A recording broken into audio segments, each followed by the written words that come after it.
ជំរាបសួរនិងសូមគោរពដល់ពុកម៉ែបងប្អូនទាំងអស់គ្នាដែលចូលមកកាន់ Channel របស់ Admin ដើម្បីទស្សនាវីដេអូតម្រុយឆ្នោតយួនសម្រាប់ថ្ងៃទី18ខែ3ឆ្នាំ2025សម្រាប់វេលាម៉ោង4កន្លះនិងម៉ោង6កន្លះដូច្នេះកុំបង្អង់យូរសូមពុកម៉ែបងប្អូនកលេចមកមើលតម្រុយ2លេខតម្រុយ2លេខ Admin គឺមានលេខ04 08 52 57សម្រាប់បោះ ABCD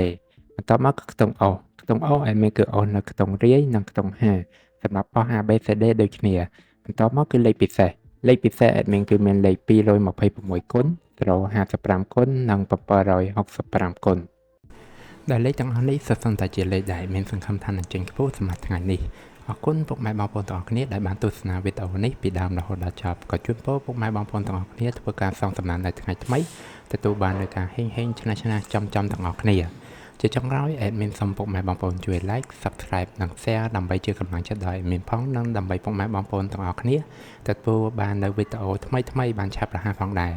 ដូច្នេះ admin សូមជម្រាបលានិងជួបគ្នានៅវីដេអូក្រោយ